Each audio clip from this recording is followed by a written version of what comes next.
Hey there, Drowsy Historian here. Tonight you're not watching the gates of the Bastille fall, or standing in the crowd as a king loses his crown. No, tonight is slower, quieter, and far more humiliating. You are not a queen. You are not a revolutionary.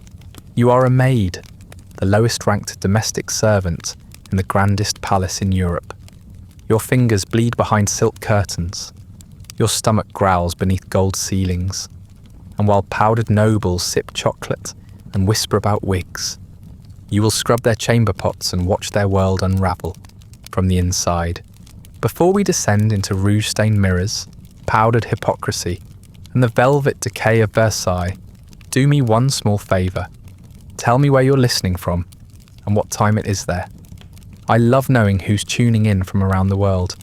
And if you'd like early access to more of these sleep-friendly spirals through history, ad-free audio of the episodes, or just want to support the show, you'll find the Patreon link in the description. Now, lie back, get comfortable. Maybe wrap yourself in a soft blanket for extra coziness. I'll put a link to the one I like in the description. Let's begin. You arrive at Versailles under a sky the colour of dishwater, your shoes soaked through, and your hands raw from the cart ride that brought you here. No one meets you at the gate. You are not expected with joy. A porter glances at the folded letter you were told to carry and grunts without reading it. Then he gestures you toward a side path without words, as if pointing out a molehill in a field. Your mother told you this was an honour, that serving in the palace meant safety, respect, perhaps even the chance to better yourself. But as you trail behind the man in the grey waistcoat, it feels less like arriving at court and more like disappearing into a labyrinth. The palace is larger than anything you've ever imagined. Not just big, but consuming. Versailles doesn't merely house people, it swallows them. The windows stretch taller than any church you've known, framed in gold and glinting like teeth. The marble floors are cold, even through your worn soles, polished so sharply you fear you'll leave shameful smudges with every step. Oil paintings taller than your father loom from the walls, saints, gods, kings, eyes that follow you with patient disdain. You feel not just poor, but unmade. Every movement, every twitch of your hand feels out of place. You try to stop breathing through your mouth, because the palace smells like beeswax, violets, and the kind of sweet rot that lives under furniture no one has moved in 50 years. You're not taken through the front, of course. Girls like you don't walk under gilded arches. You are led around the side past kitchen, doors belching steam, down corridors that grow narrower the deeper you go. A matron with a tight bun and looser temper takes your name, if you can call it that. She mutters it once, incorrectly, then forgets it entirely. She thrusts a folded shift into your arms, the linen so stiff it crackles, and gives you your first instruction. Don't speak unless spoken to.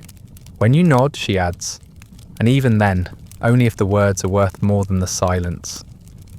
Your quarters are in the attic above the stables, reached by a stair that groans beneath your feet, and a hallway so low you must duck to pass. The room is dark even at midday. 4 cots, all narrow, one already sagging in the middle.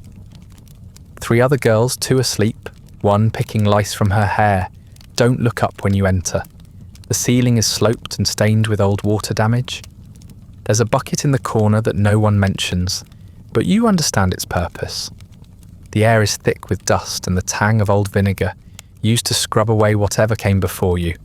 There's no welcome, but also no cruelty, just fatigue. They've seen too many girls arrive like you, fresh from the provinces, eyes wide, body trembling like a rabbit in a royal garden. In the morning, someone bangs a pan outside the door and shouts for linens. You follow the others in a half stumble, your apron twisted, your hair knotted from restless sleep. There is no time for combing.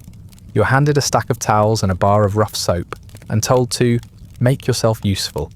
You do not know yet what that means. Your hands shake as you scrub, fold, and stack. You are not fast and not praised for trying. A thin woman with a face like a broomstick informs you that eye contact with your betters is not encouraged. They don't need to see you, she says, and you don't want to be seen. No one explains the hierarchy, but you begin to feel it anyway. The housemaids look down on the kitchen girls. The kitchen girls look down on the chambermaids. The chambermaids barely speak at all. You learn quickly that deference is safer than questions, and silence more useful than correctness. You don't yet know where you fit, so you float. You shadow others when you can. You memorize the turns of each hallway by scent. Boiling cabbage here, lavender soap there, the sharp vinegar edge of foot wash near the servants' stairs. Sometimes by accident or poor timing, you find yourself too close to the world of nobles. A footman yanks you back by the sleeve when you nearly step into the view of a marquee. You are told that the Queen's ladies prefer not to see stray bodies in their periphery. You are not a servant in the story Versailles tells itself.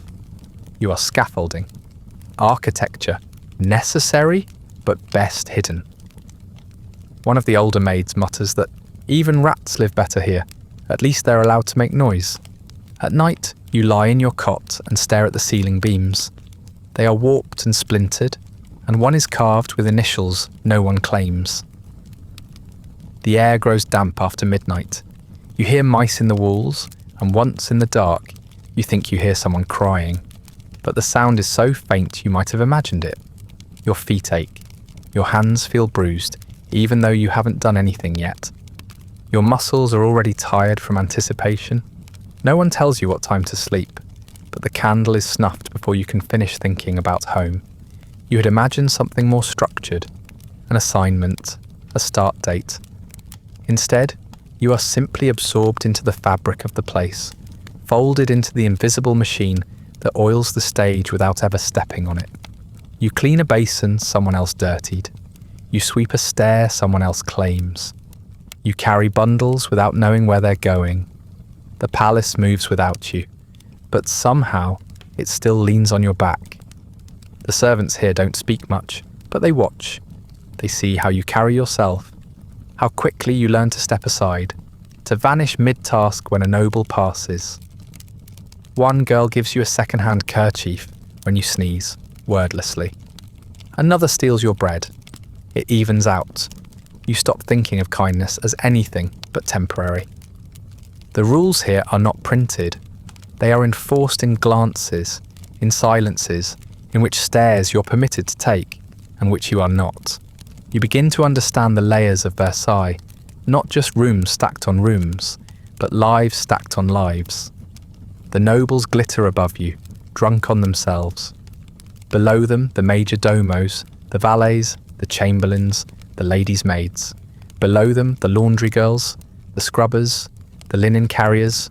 Below even them, you, the last rung. There is no one to step on but the floor. You tell yourself, this is temporary. You tell yourself it is better than starving. You are not yet sure if that is true. Still there are moments, brief strange moments, when the grandeur of the place catches you off guard. A glimpse of a chandelier from the corner of a hall. A painted cherub grinning down from a ceiling you weren't meant to see. The garden viewed through a laundry window at dusk. There is beauty here, but it is not for you. It floats above your reach like perfume rising from hot skin. You are meant to breathe it in, not touch it. Your hands stay dry and chapped. You learn to keep them behind your back when waiting. You learn the rhythm of bells, 1 for summoning, 2 for urgency, 3 for embarrassment. You hear them constantly now, all ringing for someone somewhere, never for you. You are a soundless thing in a very noisy place, and still somehow you feel the pressure of being watched. Always watched, not for your worth, just for your errors. The night before your first real assignment, a senior maid pulls you aside and hands you a small glass jar. Rouge, thick, red, and sharp smelling. Your new mistress expects you to be prompt, she says, not meeting your eye. She rings at first light. Be waiting outside the door, not beside it, not around the corner, outside, with this. You nod. You understand, or at least you know you must pretend to.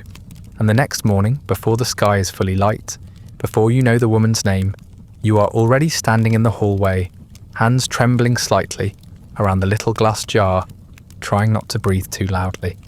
You are not a servant yet, not officially, not until she sees you. The bell rings, and you do not wait for permission to move. That morning begins your first day of real labour, and it does not pause once it begins. The toilette is a ceremony. You are not the centre of it. You are not even an acknowledged participant. You are a hand reaching out with a comb, a cloth, a ribbon. You do not make eye contact. You do not speak unless addressed, which you are not. Your new mistress speaks to others around you. Her lady's maid, her cousin, her hairdresser, even her dog. But not to you. She refers to you only once when she asks someone else, "Is the new girl the one from the provinces?" No one answers, and she does not press. The toilette lasts over an hour. There are cosmetics to be arranged in perfect rows, perfumes to uncork, silk to be fluffed just so. You observe it all without speaking, without blinking too much, without moving, unless instructed. When the marquise lifts her arms, you're expected to know whether she needs her lace sleeves or her fan. You're expected to know what is missing from the tray, even though you are not the one who set it.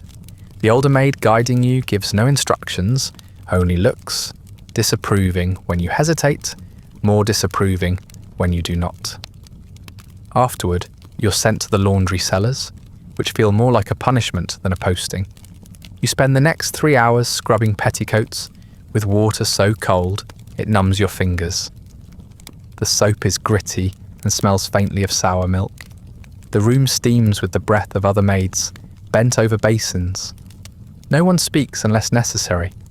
The floors are damp and pitted from years of use. The linens seem endless. You wash, rinse, wring, and hang until your arms ache and your nails soften at the edges. One girl passes out from the heat. No one stops working. Your afternoons become a series of silent errands. You fetch perfumes from the stores and are scolded if you take the wrong scent. You refill the Queen's cosmetic jars with mixtures you're told never to spill. You carry trays, folded cloths, curled wigs, and bowls of leeches for God knows what. You learn to knock with your knuckles just hard enough to be heard, but never hard enough to annoy. When waiting, you do not lean against the walls. You stand with your back straight, hands clasped behind you, eyes fixed nowhere in particular. There is a rhythm to it all, silent, relentless, exacting. You begin to mark time not in hours but in duties. After the laundry comes the powder. After the powder comes the silver polishing. After the silver comes the toilet rounds, emptying the little porcelain bowls tucked behind damask curtains and under carved chairs. No one talks about what you're cleaning. No one acknowledges what's in the bowl. You hold your breath, grip the basin, and do your job. The nobles do not notice you unless you make a mistake. That is the only rule that matters. You dress noblewomen who never learn your name. You kneel on embroidered rugs, your knees going numb while you tighten corset laces and smooth chemises. The lace tears in your hands sometimes, too fine to be real, too fragile to survive washing. When it does, you hide it, mend it, and pray it isn't discovered. You wipe rouge from gilded mirrors with cloths that are not supposed to leave streaks, though no one tells you how not to leave them. You carry pails of hot water up 5 flights of stairs. Your arms tremble constantly now, though you've learned to hide it. Your body becomes both tool and liability. Your back bends without thinking. Your hands grow calloused and pink from washing and carrying. The skin under your nails turns raw. Your hair, always tucked beneath your cap, begins to itch. You know you have lice, everyone does. But if you scratch too obviously, someone might notice and you might be reassigned. You don't know whether that would be better or worse. The kitchens are filthier, the stables colder, the scullery more punishing. You tell yourself that where you are is tolerable. Then you tell yourself to stop telling yourself anything. The palace is beautiful, yes, but its beauty has weight. It presses down on you like too many blankets in summer. The velvet hangs heavy, the candles drip slowly, the walls shine, but the cracks are starting to show. Behind the silk curtains and polished gold, there are smells you can't name. Mildew, spoiled meat, overripe perfume clinging to sweat. The Queen's chambers always smell like violets, but underneath that, there's a trace of vinegar and something that reminds you of illness. You keep your head down. You wipe what you can. You tell yourself it's your imagination. No one teaches you what to say if you're spoken to. On your fourth day, a duchess you do not recognise asks you whether her bodice is too tight. You freeze. You don't know whether you're supposed to answer. She stares at you until the senior maid hurries in, murmurs something charming and vague, and sends you out of the room. You are sent to sweep a hallway that does not need sweeping. Later, the senior maid tells you in clipped tones that servants who speak without being charming are worse than those who speak without being asked. You nod. You think about that for longer than you should. The other girls don't talk much.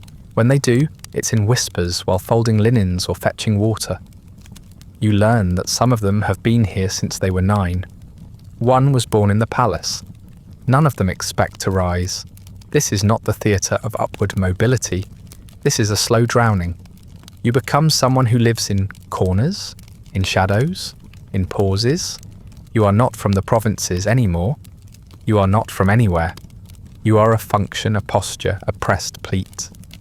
There are moments when you forget the day. You stop knowing whether it's Tuesday or Sunday. The bells ring, but they all sound the same now. You wake in the dark, you sleep in the dark. The time in between is filled with orders, gestures, cloth, scent, silence. You no longer smell the perfumes you carry. You no longer hear the footmen when they shout. Your mind folds inward. You catch yourself humming songs from home and stop immediately, afraid it might offend the drapes. Sometimes you're allowed to attend the Queen's outer chambers, not to serve her directly, but to deliver items to her inner circle. The Queen herself never looks at you, but you see her. She is thinner than the paintings suggest. Her skin is pale, but her cheeks are too red. Her eyes drift as though she is only partially awake. She sits among women who laugh too loudly and smile too quickly. Once she drops her handkerchief, and you are the one who picks it up. She does not thank you. She does not look at you. But for a moment, you smell her perfume up close, orange blossom, and something acrid beneath. You do not forget it. In the evenings, when your work is done, you crawl into your cot with aching limbs and a stomach that never quite feels full. The attic is damp. The straw pokes through the mattress. You no longer weep when you lie down.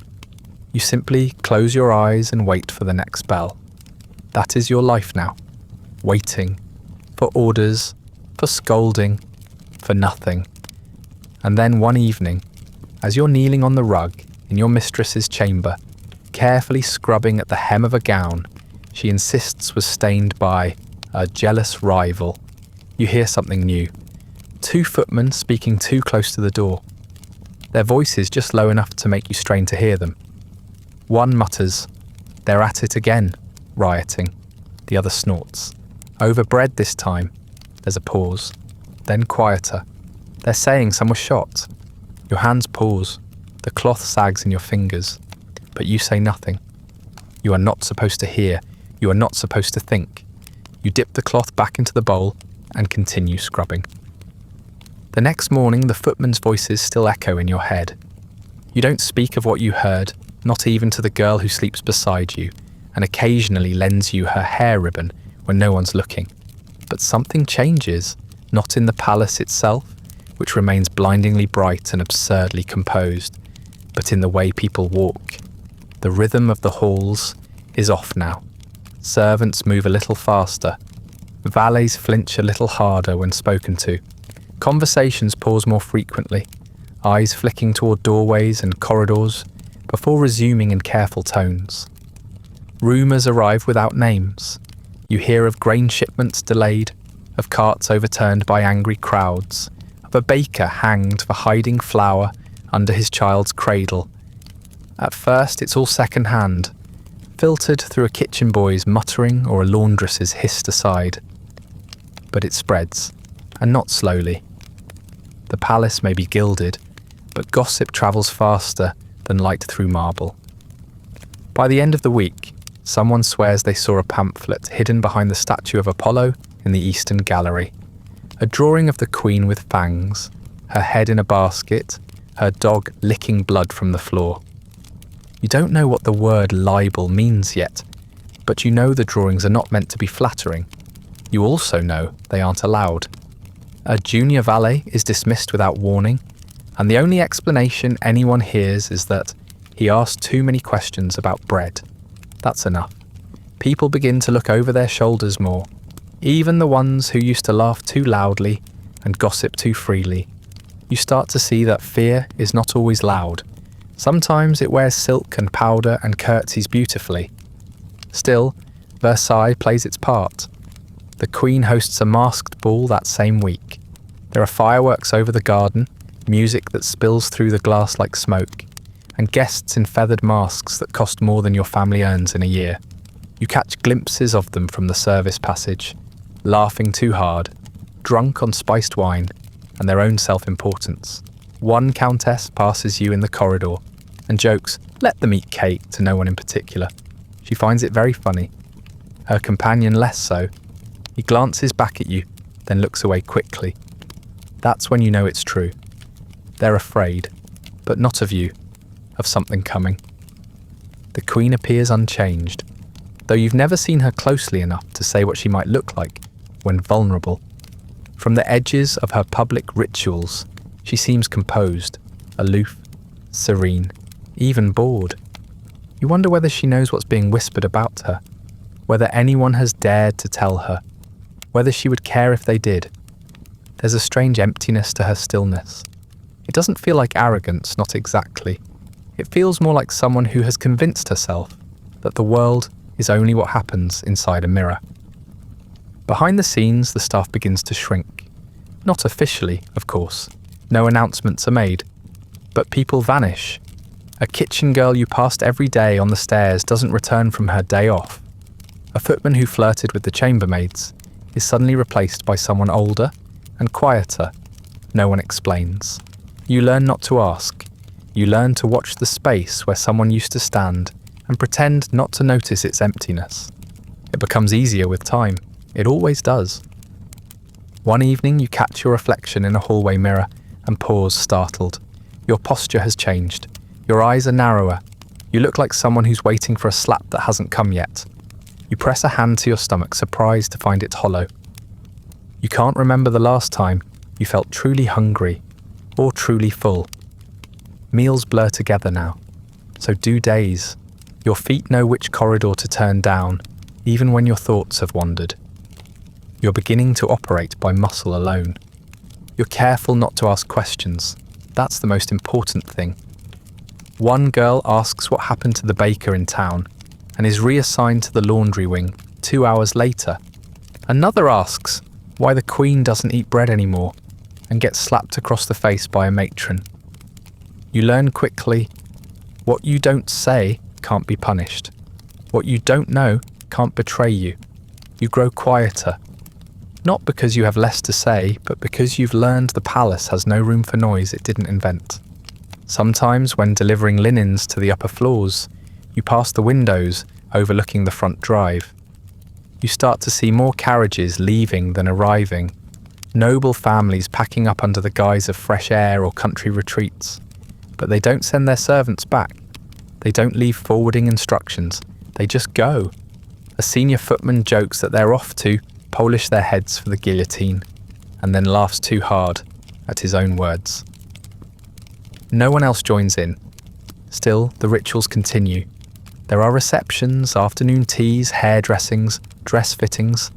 The Queen's ladies attend her with the same practiced elegance as always, but now their fans flutter more. Their smiles stick too long. One of them bursts into tears during a card game and blames it on nerves. Another snaps at a maid for misplacing a powder puff, and then apologises so quickly it feels like a performance. There's something brittle about all of them now, like a vase already cracked, holding together only out of habit. Your own tasks begin to shift. A supervisor pulls you aside one morning and tells you you've been noticed. Not by a noble, of course, God forbid, but by someone higher among the servants. Your hands are quick, your posture correct, your tongue blessedly still. You are, she says, the right kind of invisible. You are told that you will now assist with deliveries to the Queen's household. Not the Queen herself, but her chambermaids, her dressers, the inner machinery that keeps her spotless and fragrant. It's not a promotion anyone celebrates, but you know what it means. You will be closer to the Queen's world now, closer to the lace and powder and the soft-spoken lies, closer to the centre of the illusion Versailles works so hard to preserve. You will carry the trays and boxes that feed her rituals. You will enter rooms you've only glimpsed from the edge, and you will be expected to see nothing, say nothing, and remember nothing. You nod when they tell you this. You're good at that now. The matron who gives you your new instructions does not smile, but she does not scowl either. She tells you to report to the linen staging room near the Queen's wings starting the next morning. You will bring folded cloths, embroidered slippers, perfume sachets. You will arrive early, before the doors open. You will not be late. You return to your cot that evening and stare at the wooden slats above your head. It's the same room, the same musty air, the same threadbare blanket. But you feel different. Not better. Just noticed. And in Versailles, that can be a blessing or a death sentence. You do not yet know which. You arrive early your first morning in the Queen's wing, as instructed. The hallways warmer than others in the palace, as though the candles here burn longer. A soft, perfumed haze lingers in the air, like someone's been trying to smother the smell of damp fabric and old stone. You are told not to knock.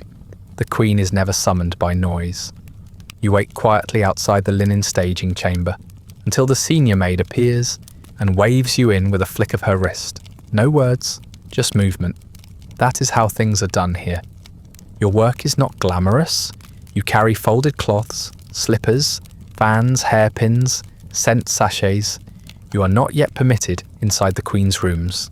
You wait at the border between spectacle and scaffolding. You are told to walk softly, breathe less, and if possible, vanish entirely when not in use. You keep your eyes low and your hands steady. You hear the rustle of silk through the door and try not to imagine her.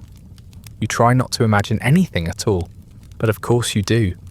The first time you glimpse her, it is through a partially open door, just wide enough to reveal the corner of a vanity table and the blur of her face in the mirror. Pale, expressionless, utterly still. She is seated, but it feels like watching a statue being arranged, rather than a woman preparing for her day. Someone dusts powder across her forehead, while two others argue over earrings. She does not react. She doesn't even blink. Her stillness is not serenity. It is detachment. It is the calm of someone who has retreated so far inward that she can no longer hear the room around her. The Queen is not what you expected. The pamphlets whispered about in the laundry rooms show her with blood in her teeth and flames in her hair, riding a man like a horse. You expected something loud, something vulgar, something wicked. What you see instead is small and strangely childlike. Not in innocence, but in the way she seems to float through rooms, as though everything is being done to her rather than by her. Her eyes move slowly, and when they rest on people, it feels accidental. You're not sure she notices most of them. You're not sure she notices herself. Her toilette is unlike anything you've seen. It's not just dressing, it's theatre, ritual. There are 30 people in the room at times, some with purpose, most without. Ladies of rank stand along the walls, waiting their turn to hand the Queen her gloves, or her shift. Courtiers drift in and out to watch her being brushed and curled like she's part of a sacred ceremony. She sits mostly still while others arrange her. No one seems to know who is in charge, but the whole thing unfolds with terrifying smoothness. You once saw a priest prepare communion with less reverence. You are not part of this circle. You stand just outside it, holding a tray of combs or a box of powder, waiting to be summoned and silently hoping you won't be. The other girls who serve in the Queen's apartments do not speak much. They've grown used to the strange rhythms. One tells you to avoid looking directly into the Queen's eyes unless instructed. Another warns you never to be the first or last to move in a group. Middle, she says. Safe in the middle. You take the advice seriously. The Queen speaks rarely, but when she does, it's soft and often strange. Once, while her maid adjusted the pearl brooch on her bodice, she murmured, "Do you think a pearl ever feels drowned?" No one answered. They never do. Her voice doesn't ask questions so much as release them, like dandelion seeds into the air. You begin to think she might not expect answers at all. Only agreement, only silence, only the sound of obedience. Despite this, she is not cruel, not directly. You've seen cruelty, sharp, personal, deliberate. The Queen's is different. It's more like absence, the kind of coldness that forgets your name, not because it disdains you, but because it never thought to learn it. Once she drops a bracelet, and you're the one who retrieves it. She does not thank you. She does not look at you, but you feel her eyes settle vaguely in your direction, as though trying to recall where she's seen your face. It's not dislike. It's not like anything at all. You place the bracelet on the table and step away without being told. The other servants interpret her moods like weather, reading slight changes in tone, in posture, in the angle of her eyebrows. They gossip in the quietest way possible, muttering behind fans and buckets and folded linens. They say she weeps in her sleep. They say she plucks her eyebrows when anxious, then lies about why they're missing. They say she eats sugared violets until she's sick, then drinks vinegar to feel clean. You don't know what's true. You only know that her presence makes the air feel thinner. When she enters a room, everyone breathes more carefully. It isn't all dignity and poise. You've seen the Queen yawn mid-conversation, twist her ring when bored, let her stockings roll down just enough that the maids have to fuss over her knees. You've seen her pick at her fingernails and smile at nothing. These are the moments when she seems most human. And yet even then she doesn't seem like someone who belongs to herself. She's always surrounded, always managed, always arranged. Even her boredom has a shape someone else designed. Once a week she's presented with a tray of cosmetics and perfumes and asked to choose what she will wear. She never chooses. She waves her hand and someone else selects for her. No one is thanked. No one is blamed. You begin to wonder what her voice would sound like if she raised it. If she ever shouted, you can't imagine it. You're not sure anyone can. Your proximity to her world changes how others treat you. The kitchen girls ask questions you don't answer. The linen staff gives you a slightly wider berth. You aren't more respected, just more feared. As though standing near the Queen means you might bring something contagious with you. You want to tell them that being near her doesn't mean closeness. It means the opposite. She is not a person you get near. She is a person you orbit, silently, from a safe and predetermined distance. And yet, something strange happens over time. You begin to sense when she's nearby before she enters a room. You begin to anticipate her gestures. You begin to fold her gloves before being asked. You begin to know, without knowing how, when to open the window, when to pull the curtain, when to retreat. You become, quietly, useful. And that is the closest thing to power someone like you is ever allowed.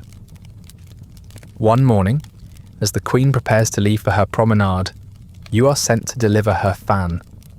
It is carved ivory with painted cherubs and a tassel that took 3 weeks to knot. You step forward with the correct bow, hand it to the chambermaid, who places it in the Queen's hand. For once, she does not look past you. She glances in your direction, not quite at you, but near enough that your spine stiffens. and says softly, "Thank you." You're not sure if she meant it for you. You're not sure if she meant it at all. After the Queen thanks you, if she did, you don't speak of it. You don't even allow yourself to think about it too long. It's safer that way. Words once said aloud become rumours, and rumours become accusations, and accusations do not often end with clarity. They end with reassignment, or dismissal, or vanishing altogether. So you say nothing, and instead you carry on with your new duties, your back a little straighter, your movements a little more cautious, not proud, just precise. It is precision, after all, that keeps you safe. You've learned to navigate the strange social architecture of Versailles. Not the noble's world, that's unknowable, even from within it, but the structures beneath their lives, the invisible scaffolding that props up powdered faces and jewelled silence. The palace is governed by rules so dense and delicately balanced that even those enforcing them don't fully understand where they begin or end. You simply follow what everyone else follows, and when in doubt, you stop moving entirely until someone of higher rank tells you to proceed. It's not a life, but it is survival. Rules govern everything. Who may sit, who may speak, who may enter a room first, who may laugh, and at what volume. There are gestures that mean approval and gestures that mean exile. A glance can raise a reputation or destroy it. The nobility live inside a world of delicate fiction, one where proximity to the Queen's elbow is more valuable than a lifetime of work. You've seen women cry over the order in which they are permitted to hand the Queen her gloves. You've seen grown men bend themselves into flourishes so elaborate they nearly fall over. It would be ridiculous if it weren't so deadly serious. As a servant, you're not bound by the etiquette of nobility, but only because you're beneath it. That comes with its own prison. You're not forbidden from speaking in courtly language. You simply aren't expected to speak at all. You do not bow a certain way. You bow always, and to everyone. You do not enter a room on cue. You enter when no one else will see you do it. You don't need a title to feel crushed by protocol. You only need to be near enough to feel its weight without ever having the right to shift it. It is easy to forget that nobles are not gods. They bleed, tremble, rot, and gossip just like everyone else, but they do it with powdered cheeks and lace cuffs. You watch them destroy each other with polite smiles and faint praise. A single comment about someone's uneven curls can ruin a reputation. A misplaced rumour about someone's bastard cousin can end an engagement. You watch women laugh into their fans while scanning the room for social danger. You watch men pretend not to panic when their invitation to dinner doesn't arrive. And you learn, quickly and absolutely, that silence is the safest currency of all. Among the servants, gossip flows more freely, but it's rarely weaponized. It's more like a survival instinct, an early warning system for shifts in the weather. You hear about who's fallen out of favour and who's been caught in the wrong corridor. You hear whispers of affairs, debts and secret pregnancies. But you also hear practical things. Which cook will slip you crusts of bread? Which butler is cruel? Which hallway always floods after rain? Knowledge is life, even when it's useless. It's still something you can hold when everything else slips through your fingers. Meals are brief and plain. You eat standing when you can, squatting when you must, usually in a corner or near a half-swept stair. Cold soup, a chunk of bread if you're lucky, maybe a scrap of fruit gone soft with age. The scullery girls sit near you when they can. They are louder than the others, less afraid of being overheard. You learn that most of them have never seen the Queen, and most don't care to. What matters is not the woman, but the machine that surrounds her. She could disappear tomorrow, one girl says, picking at a blister on her heel, and we'd still be scrubbing the walls. The riots reach your ears before they reach the gates. You hear them first from a kitchen boy, breathless and soot-smudged, who says a bakery was looted and a guard trampled. Then from a laundress who whispers about dead men on the cobblestones, mouths open like fish. The details shift with each telling, More dead, fewer dead, women leading the charge, children crushed in the crowd. You don't know what's true, and you know better than to ask, but something inside you tightens with each repetition. Not fear, not yet, just the sense that the air itself has changed. Upstairs, nothing changes. The Queen still dresses for dinner. The orchestra still plays in the gallery. The nobles still hold their fans and flirt and wager over cards, while sipping wine sweet enough to cover the taste of old fruit. They speak in careful tones and avoid the word Paris as if it might curse the room. They smile wider, laugh harder. Their performances grow more desperate, as though, if they clap loudly enough, the world outside won't remember they exist. One afternoon, while delivering a fresh lace collar to a lady in waiting, you pass a group of nobles rehearsing a play. It's a comedy, something about mistaken identity and runaway marriages. They laugh at all the wrong moments. One man forgets his lines and is mocked so viciously you almost flinch. Later, the same man vomits in the corridor and pretends it was the oysters. No one believes him. No one says otherwise. You begin to see the palace differently. The shine is still there, but now you notice the cracks. The chandelier in the Queen's receiving room wobbles slightly, the chains straining with age. The curtains near the north wing haven't been cleaned in months and smell faintly of mildew. A rat scurries through the library, and no one moves to catch it. Decay hides behind perfume and silk, but it is there, creeping in like rot behind paint. You learn to measure the moods of the house by the number of candles lit at dusk. More candles mean more fear, less darkness, less time to think. The nobles begin to stay up later. They drink more, they eat less. The Queen's ladies apply rouge more thickly now, perhaps to mask the pallor, perhaps to feel in control of something. The powder in the air makes you cough, but you hide it. No one wants to be reminded of the body beneath the costume. You are useful, you are still. You move like a whisper. You hand things before being asked and disappear before being thanked. That is your role, and you have grown into it like a second skin. You stop thinking about how long you've been here. You stop marking the seasons. Versailles does not have seasons. It has rituals and hours and bells. The gardens may bloom or wilt, but inside everything is meant to stay exactly the same, even as it changes. Then one evening, you're asked to deliver a tray to the salon of a minor nobleman whose name you've never had reason to remember. His room is dim, the curtains drawn against a setting sun that casts amber light across the floor. You knock, no answer. You push the door gently and step inside. He is seated in the corner, facing the hearth though there is no fire. In one hand he holds a letter, in the other a taper. You watch as he lowers the flame, and the parchment curls black in his fingers.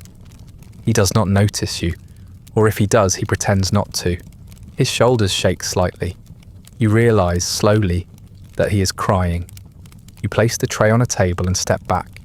Quiet, invisible. You close the door behind you. Versailles grows colder despite the candles. The halls are still bright, the sconces still full, but the warmth has gone out of the place. It's not the season, not exactly. The cold you feel is something older than weather, something that moves behind walls and beneath floors, just out of sight. The kind of cold that seeps through your shoes, even when the marble is dry. The kind that follows you up staircases, into kitchens, into prayer. The kind that doesn't want to leave. The windows fog more often now. The stone beneath the tapestries feels damp to the touch. The corners of corridors hold a smell you can't quite name. Not smoke, not mildew, something fainter, something like forgotten sweat. The nobility still parade through their appointed routes, still powdered and perfumed, still rehearsing the lines of a play no one believes in anymore.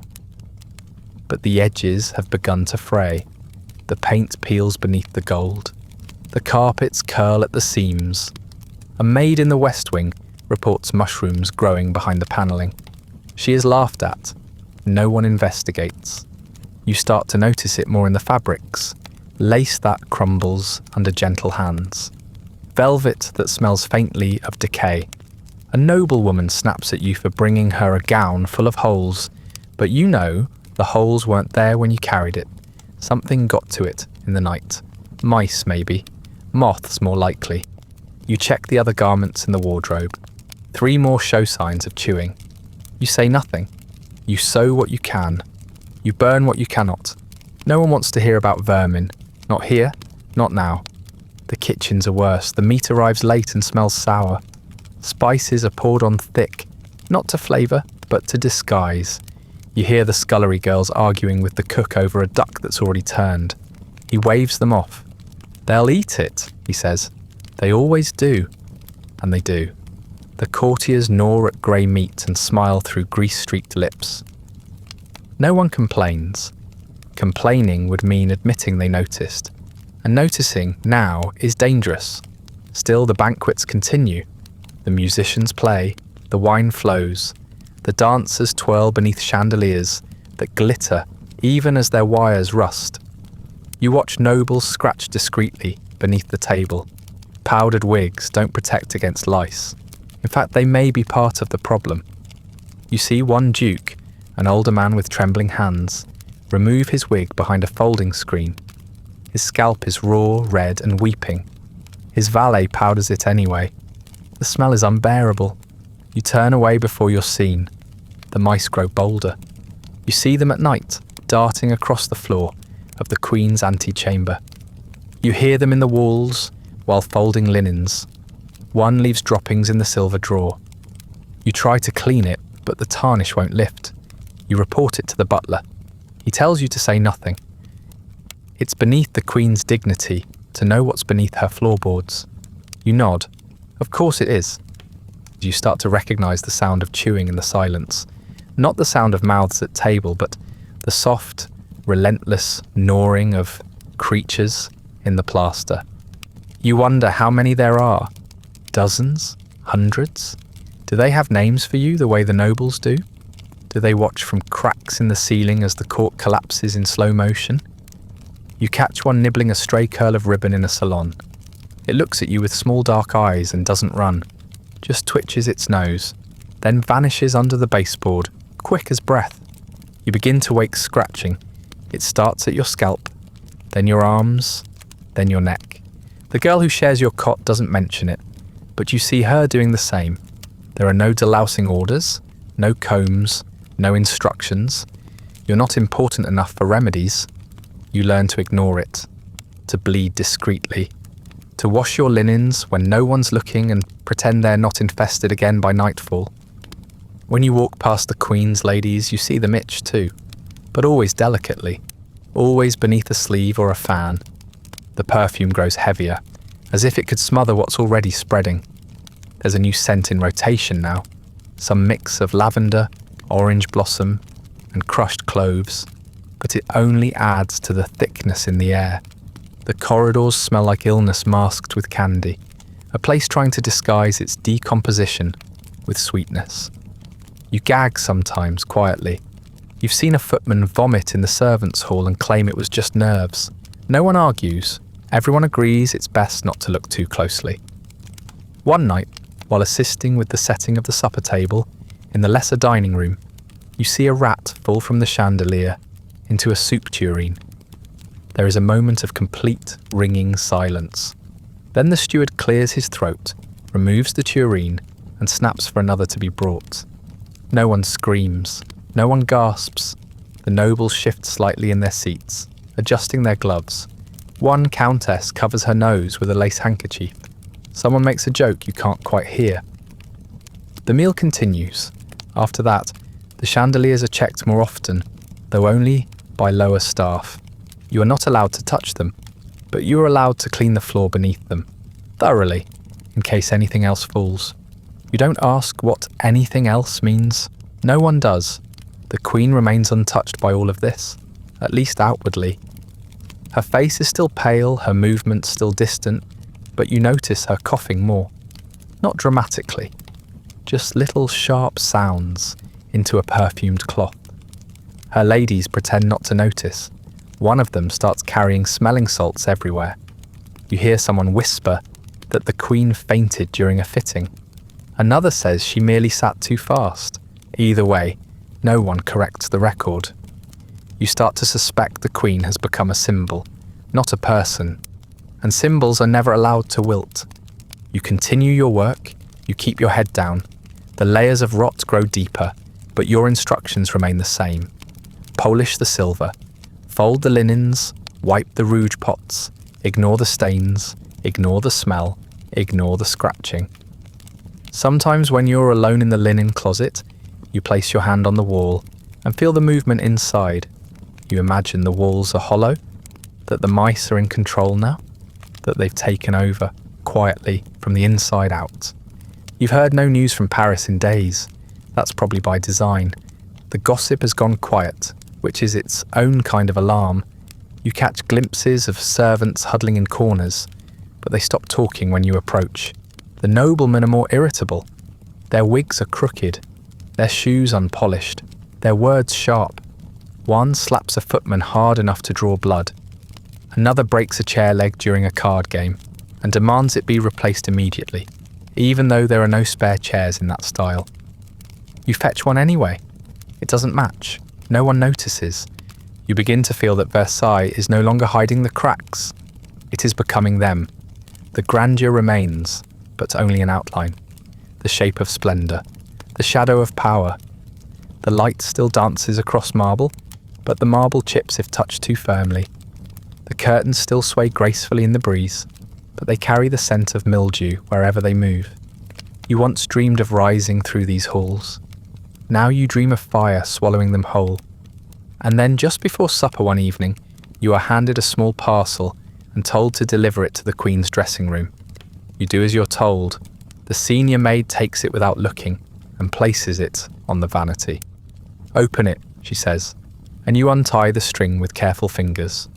Inside are 3 pairs of the Queen's gloves, white, embroidered, and wrong. They smell not of roses, not of lavender. They reek of vinegar, and something underneath that, sharp, bitter, metallic. You are ordered to clean them, with rose water. The gloves don't come clean, not fully. You soak them, dab them, sponge them gently with rose water and linen cloths, but the smell clings. It fades slightly, settles deeper, takes on a floral edge, but never leaves. You dry them by the hearth and pray no one notices. When they are returned to the Queen's dressing table, no comment is made. That is how most things work now. Everyone notices. No one says anything. Silence has become the common language, obedient, brittle, and rehearsed. In the days that follow, the air in the palace tightens. The whispers that used to float between linen shelves and under stairwells begin to take on shape. Not stories, not names, just a shift in tone.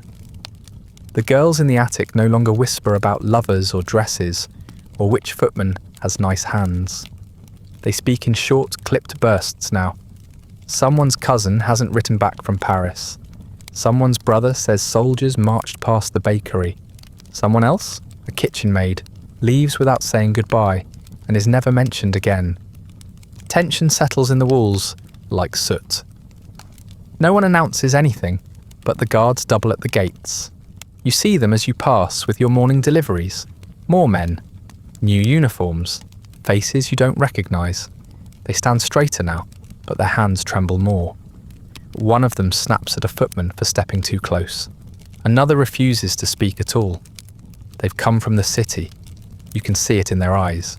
That haunted, braced expression. You've seen it in animals before a storm. The nobility feel it too, though they're better at pretending. At least, most are. A few still laugh too loudly, still decorate their wigs with flowers, still flirt with the Queen's pages, like nothing has changed. But even among them, the cracks are visible. A marquis nearly drops his wine glass when a tray falls in the hall. A duchess sobs during her toilette, then blames it on excessive lace. The courtier who once told a joke about cake and peasants now whispers his punchlines only after checking the corridor. No one laughs quite as freely. No one lingers quite as long. Some nobles begin to leave, quietly, without announcement. At first, it's the ones with estates in the countryside, the sort who can vanish under the pretense of health or harvest. Then come the quieter exits. A carriage rolls out before dawn. A valet weeps while loading trunks. A lady's maid returns from an errand to find her mistress, gone without a word. No goodbyes, no explanations, just absences. The rooms are left tidy, the perfume still fresh, as though no one ever lived there at all. Others arrive in their place but not in the usual way. These are not glittering visitors from other courts. They are family members, associates, those summoned in urgency. They come from Paris and they do not speak of what they've seen.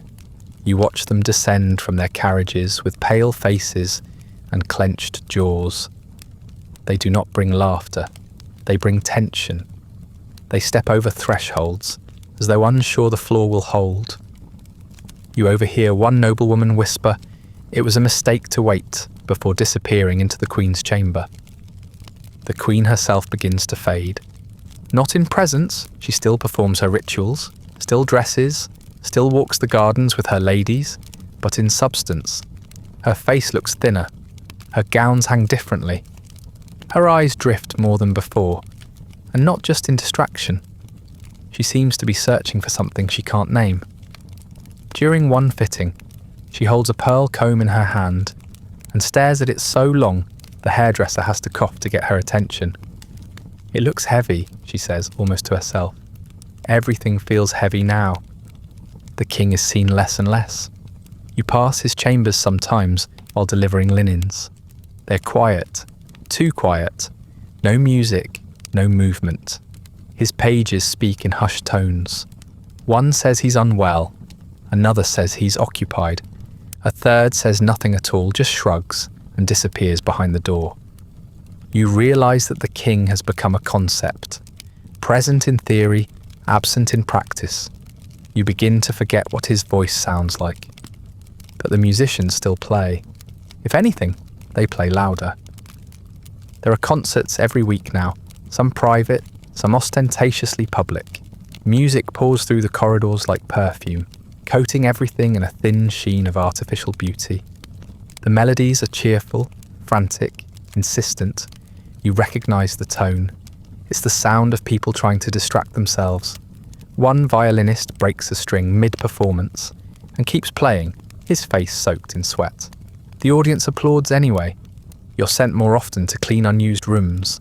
Entire wings of the palace are emptying. Furniture is draped. Curtains are drawn. Still, the routines are upheld. Tables are laid, chairs dusted, linens pressed. You spend 3 hours setting a table for a dinner that is never served. When you return to clear it, nothing has been touched but the wine. A single goblet, half empty, red, staining the rim like a mouth that never finished its story. The servants carry their own kind of tension. No one speaks of what they've heard, but everyone has heard something. You begin to see it in how they hold themselves. Stiffer, tighter, heads lowered even when no one's watching. Someone drops a pitcher in the Queen's chambers and nearly faints from fear before anyone can react. You help sweep the shards and feel your hands shaking the whole time, though you were nowhere near when it happened. That's the thing about fear here. It doesn't need to touch you directly. It seeps through the seams. Gossip is no longer entertainment. It's triage. You listen not to be amused, but to prepare. What streets are safe? Which gate guards will let you through? Which noble families have fled to England?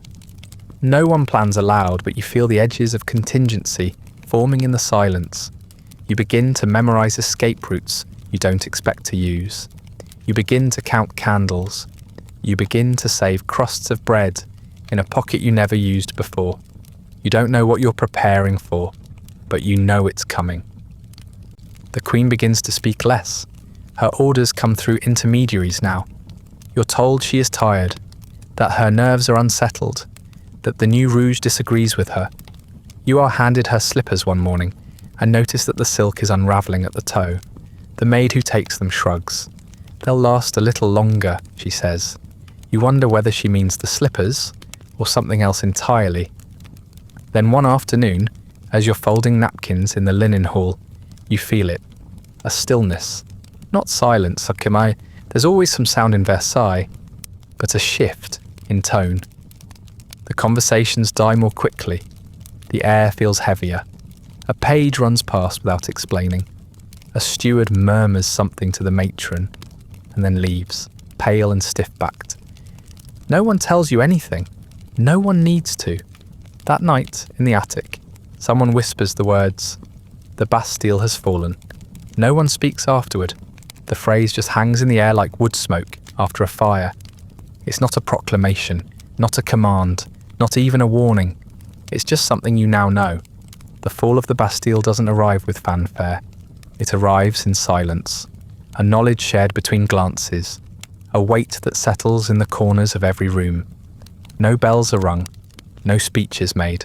The Queen does not retreat, the King does not emerge. The palace continues, as it always has, but something in its rhythm slips. Something fundamental goes crooked, and once it does, nothing quite lines up again.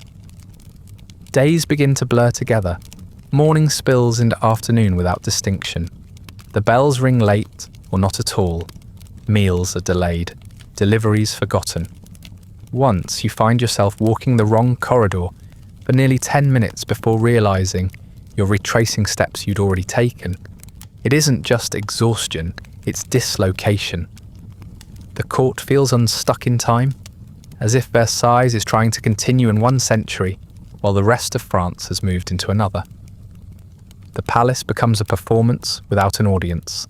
The nobility who remain dress as though they are still being watched, but with less effort. Powder fades from their hair, jewels are swapped for ribbon.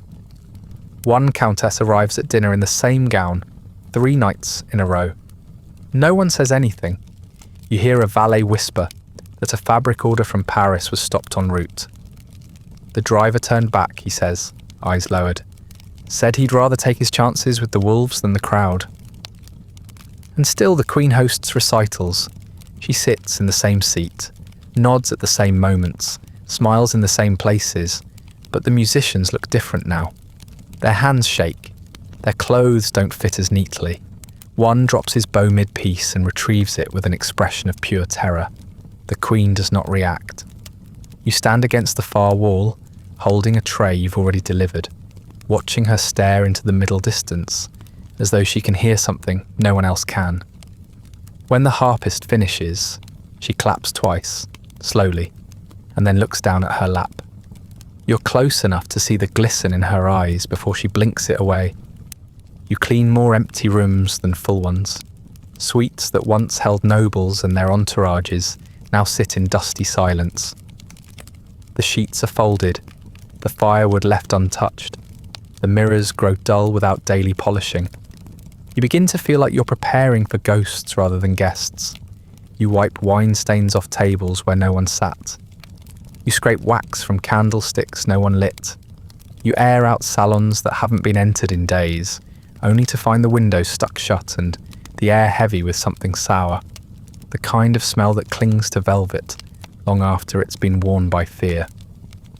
The nobility who stay behind seem unsure whether to be proud or ashamed of their loyalty.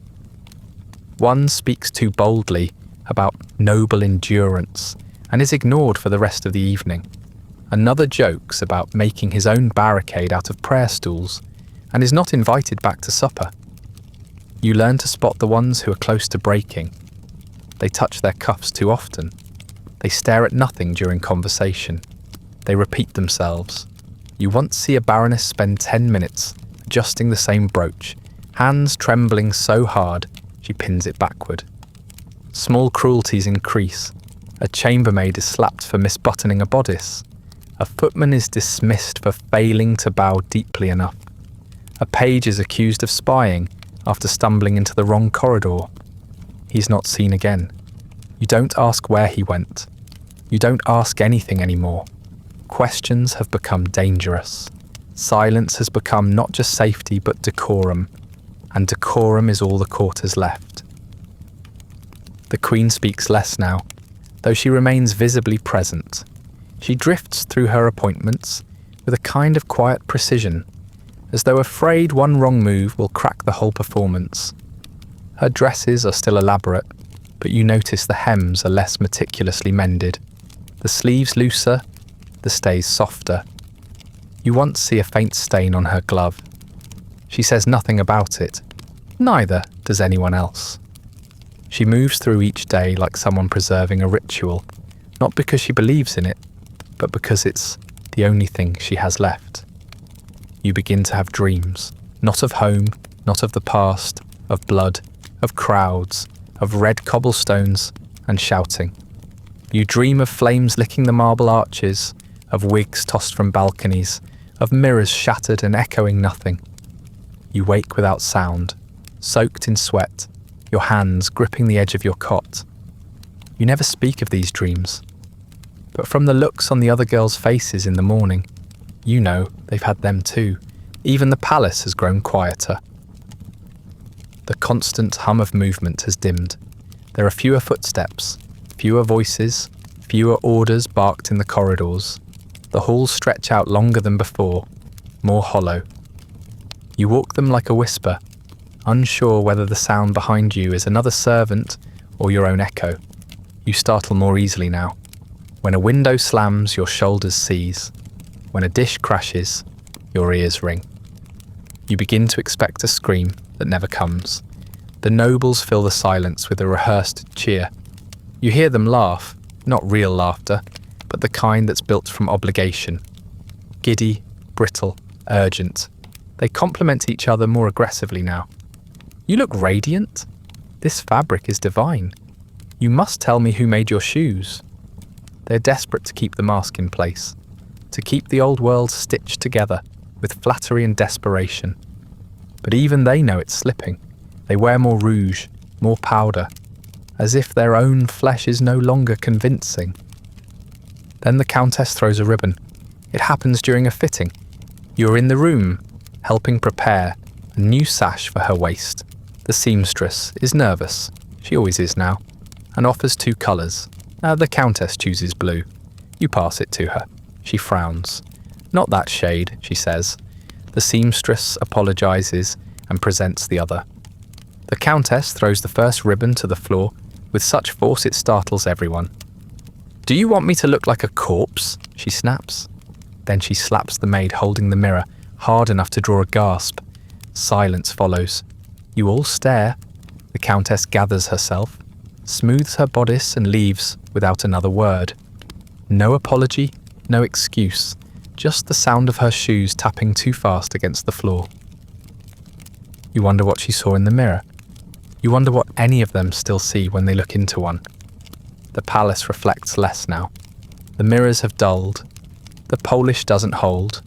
The glass fogs more easily. You clean them anyway. It's one of the few tasks you find oddly comforting. The repetition of the motion, the illusion of clarity. You wipe away streaks that reappear the next day. You don't mind. It gives you something to do, something to control, something to fix. And then one afternoon, as you carry a folded gown through the eastern hall, you see her, the noblewoman. You don't know her name. She's never spoken to you. Once she turned her face away when you held a door open for her. Another time, she coughed when you passed by with laundry, as though your presence was an odour she could dispel. Now she is sitting on the floor outside her chamber, her wig tilted, one slipper missing, her cheeks streaked with tears. She isn't sobbing delicately. She is weeping, mouth open, face crumpled, the way children do when they've scraped both knees and no one has come to help. Her hands are curled in her lap, like she doesn't know what to do with them. Her shoulders shake, you freeze, not from fear, from uncertainty. You don't know the rule for this. She doesn't look up. You walk past her quietly, the gown pressed to your chest like a shield. The noblewoman in the hallway disappears by morning. Her chamber is cleared, her name struck from the rota. No one speaks of her. No one mentions the tears, the wig, the way she sat slumped on cold marble, like a marionette with its strings cut. You pass her empty room the next day, with fresh linens, and are told to store them elsewhere. She's gone, the maid says, without elaboration. She doesn't mean dead, but she might as well. You remain. Not because you're loyal, not because you're brave, simply because no one has told you to do otherwise. And in Versailles, absence of instruction is its own kind of directive. You rise before the bell now, out of habit rather than duty. You dress without urgency, because there is nowhere to hurry to.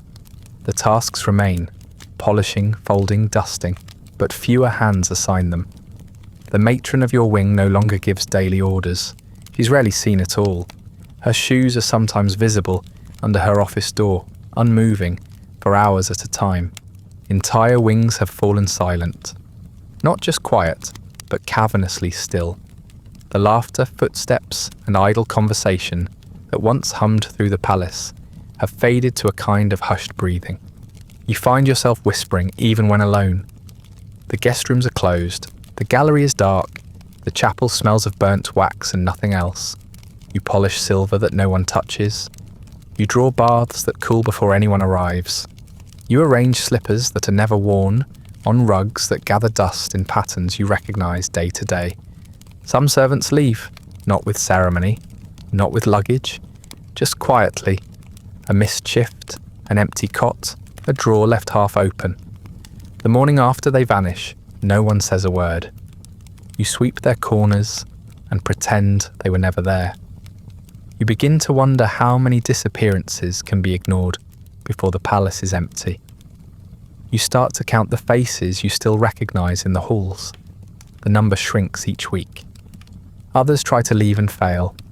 One girl from the laundry is caught by the gate, bundled and pale, with her shoes wrapped in cloth so they wouldn't make noise. She's dragged back inside by 2 guards you've never seen before. She doesn't return to the attic. You never learn where they put her. After that, the whispers grow colder. You stop dreaming of escape, not because you don't want it, but because you no longer believe it's an option. The Queen is still here, the King presumably, though neither is seen often. When they do appear, it's as if they've been cut from some older version of Versailles and pasted into the current one, too sharply defined for the crumbling backdrop. The Queen walks slower now. The King does not speak in public. When the Queen nods at her courtiers, the movement seems mechanical, like a music box that still turns but has lost its tune. The few remaining nobles hover around her, like anxious birds, waiting to see which direction she might fly. Loyalty becomes a whispered virtue. Some speak of staying close to the Queen as a mark of honour, a sign of nobility in uncertain times. But even they grow quiet when pressed. A lady in waiting tells you one evening, while you're brushing mud from her shoes, that history will reward those who stay. She doesn't sound convinced. Her hands shake as she adjusts her bracelets. Later that night, you hear her retching behind the curtain. The next day, she's gone. You no longer believe in reward. You no longer believe in punishment either. There is no judgment left here, only stillness. Versailles feels like a mausoleum, golden, gleaming, but hollow. The walls echo too easily. The floorboards groan even when empty.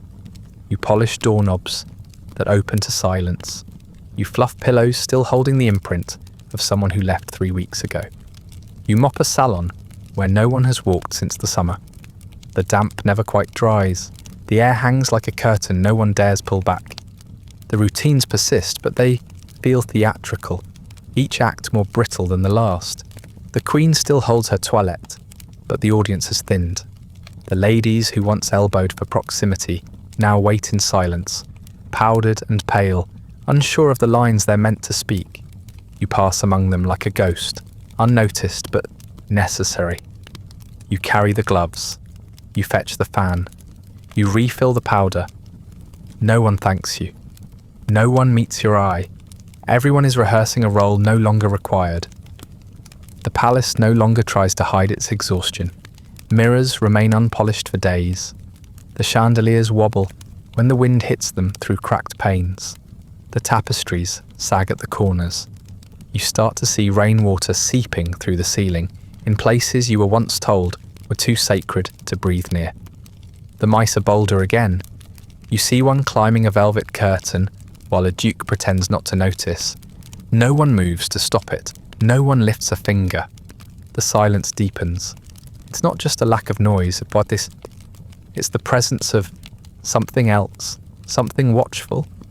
You begin to feel it pressing in at night, when the corridors are empty and your footsteps feel louder than they should. You wake often. You dream of knocking, of doors you're not allowed to open, of letters slipping beneath your cot without signatures. You begin to wonder if history has already moved on and you've been left behind like an ink blot on a discarded page. Still you serve. You serve because it is what you were taught, because the body moves even when the mind begins to drift. You fold, you sweep, you wait, you stop thinking about time. You measure your days in the movement of dust in the droop of roses past their prime. The day it happens, the palace wakes before dawn, but not in the usual way. There is no bell, no routine clatter of trays, no shuffling of slippers on waxed floors.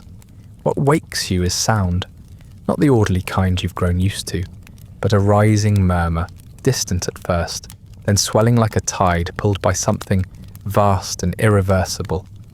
You sit up in your cot and listen. At first it could be wind, but wind doesn't chant. You dress quickly, though there's no order to do so. The others stir around you, confused and silent. No one speaks. You tie your apron with shaking fingers. Something in your body already knows what's coming. It's the same feeling you had when you saw a sheep bolt before a storm. That twitch in the muscle, the flattening of air. You descend the servant stair and see that the hallway is already full of bodies, moving too quickly, too quietly, all in different directions. Someone drops a basket. No one picks it up. You reach the corridor near the Queen's wing just as the light begins to rise. Not sunlight, not yet, but the first grey wash of morning. You press close to a window and look down across the front courtyard. That's when you see them. Thousands. Not just men, but women too. Barefoot, hunched, wrapped in shawls, shouting words you can't hear but feel. Some carry pitchforks. Others carry banners made from rags. Some hold pots and pans, as if they might use them as drums or weapons or both.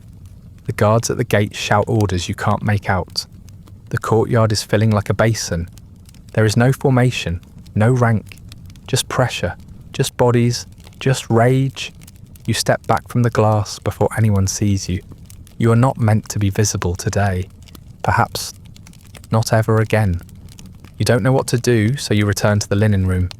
It's the only place that feels familiar. You've spent hours there, folding, stacking, smoothing creases. Now it looks like a storage closet in a theatre long since abandoned. The shelves are still full. The floor is clean, but nothing feels safe. You slip into the cupboard where spare sheets are kept, press yourself between muslin and oak, and pull the door almost shut. You sit in the dark and wait. You hear the palace groan. It begins slowly, shouts echoing down stone halls, footsteps in patterns you do not recognize. Someone screams, high, human, brief. Then nothing. Then more shouting. Doors slam open. You hear running. Not marching, not patrolling, running. Panic has its own rhythm, and this is it. From the crack in the cupboard door, you see the light change. Brighter now. Mid-morning. You hear something shatter. Glass, maybe. A chandelier. Then metal scraping stone. Then another scream. Then silence. Then a different silence. Not the absence of noise, but the thick, breathless quiet that follows a breaking. You imagine the Queen's mirrors cracked like eggshells, the marble chipped, the velvet torn. You imagine your own hand still clutching the corner of a sheet, while the world peels open, like fruit left too long in the sun. You stay hidden. You do not know how long. When you open the door, finally, your legs are stiff. The hallway is empty. The smell has changed. Less like beeswax, more like sweat and dust and something sour beneath it. You walk slowly, careful not to let your shoes tap too loudly.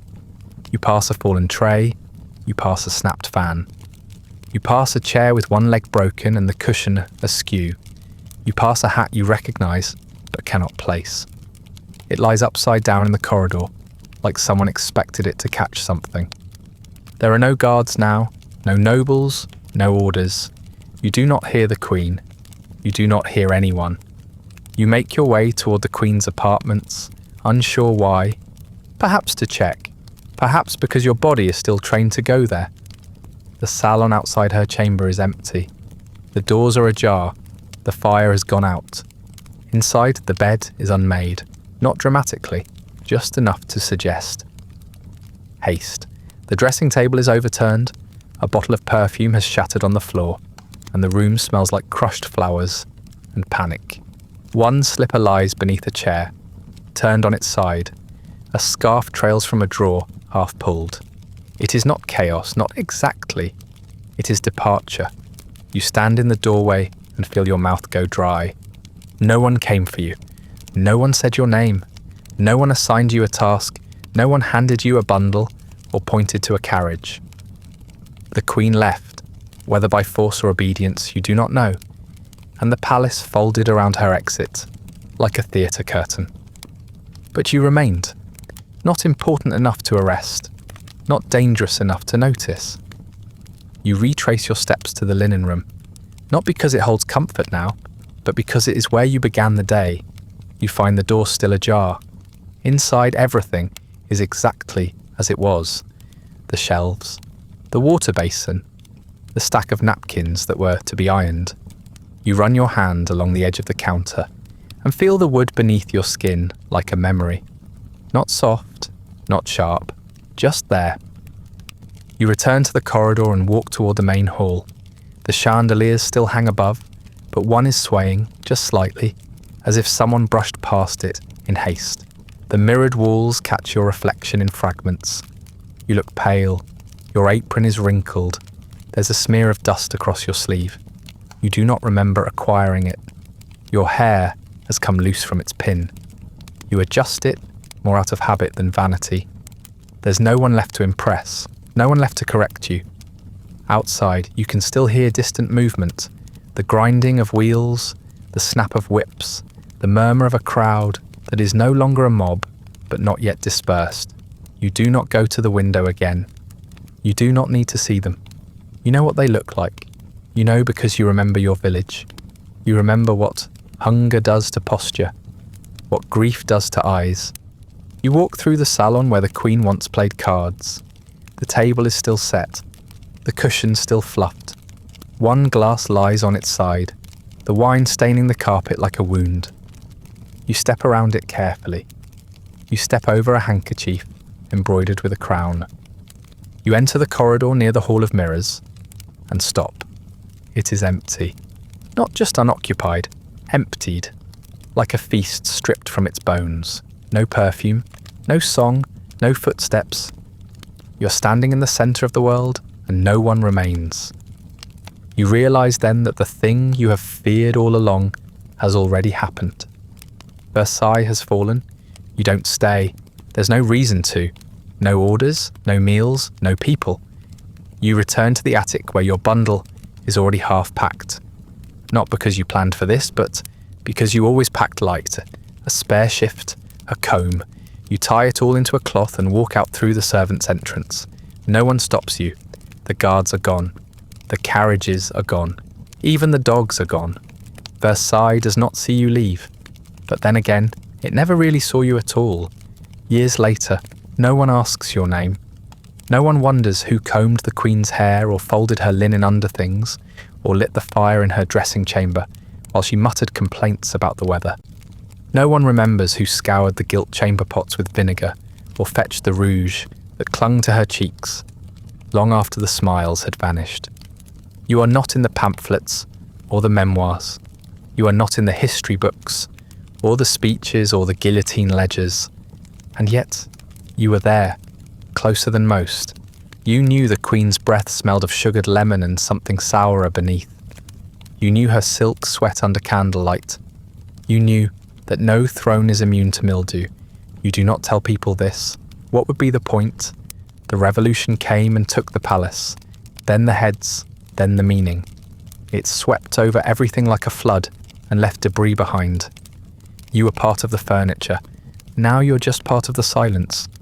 You live somewhere modest, a shared loft with cracked windows, or perhaps a corner of a relative's home, though they treat you like a guest who stayed too long. You sell lace, maybe. You patch hems. You wash other people's sheets with hands that once folded royal gowns. You move quietly, and people don't ask why. You have a knack for not being seen. You always did. Sometimes when you close your eyes, you remember how the light used to catch on the gold trim of the Queen's mirror. Not because it was beautiful. It wasn't, not truly. But because it was fragile. A single knock, and it would crack. You remember the sound of slippers tapping marble in a slow, practiced rhythm. You remember the Queen's half-hearted laugh, too sharp at the edges. You remember the weight of silence in rooms where 20 people were present, and none dared speak first. You remember the layers of powder, of perfume, of hierarchy, of decay. You don't remember when you stopped believing in forever.